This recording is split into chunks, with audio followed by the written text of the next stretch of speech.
And does it tend to be that when you become a guardian for somebody, does it tend to be a situation that lasts a couple of years, or are the Oh majority of no. cases just a couple of weeks or a couple of months?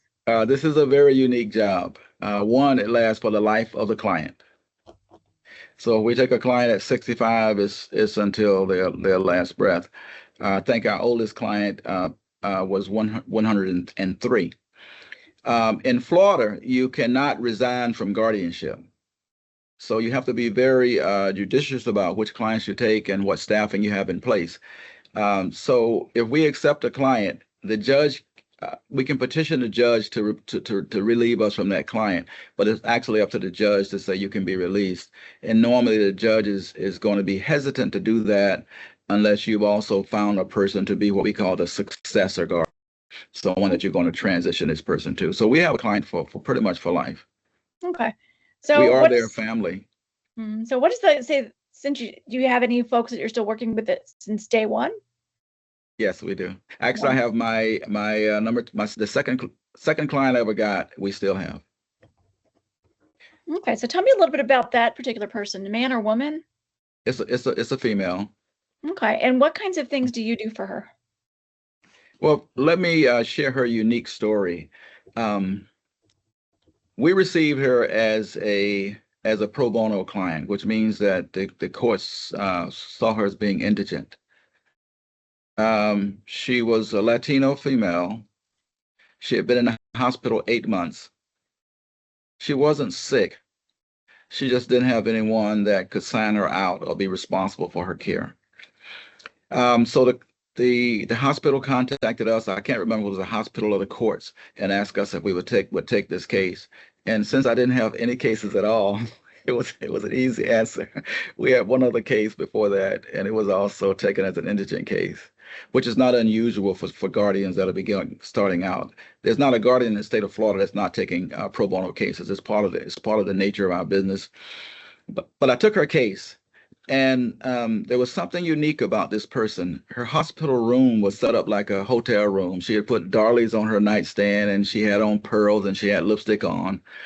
Her first question was, "Who are you?" And I told her my name. And she says, "Are you my lawyer?" I says, "No." Her third question was, "Can you get my lawyer?" So so I told her we could, of course, work out all of those things. Following that, I started asking her questions. We call it finding questions, just familiarity questions. And she said that she had plenty of money. And she had told everybody that story. And they said, "Yes, and you have Alzheimer's too." So nobody paid attention. But I did. I listened to her whole story. But there was one point that really stood out. She said, well, I asked her, where did she live? She said, in New York. And she gave me her address. And I used to live in Jersey City. So I knew that address from me. I was familiar with that area. And I knew that it was within three blocks of Central Park. And just from life, you can't live 3 blocks from Central Park and be indigent.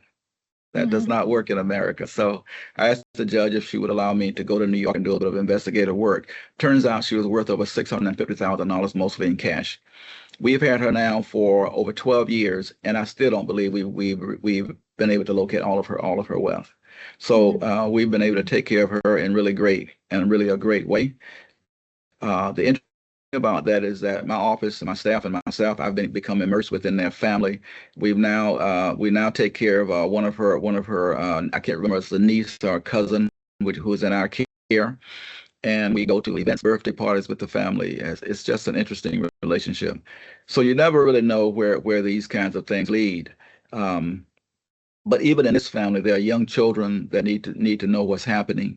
And so this book has the book, The Memory Box, Charlotte's Big Surprise, has resonance in families like this. This particular family has a whole host of grandkids, nieces, and nephews. And so if you're looking at a holistic approach of care, you can't just take care of the person. It's their whole surroundings that make them who they are. It turns out that this person was a New York socialite. She was either director or assistant director of HR for a major city in New York. I believe it was New York City. So Oh, she wow. was a lady of class, a lady of character, very what some may call highbrow.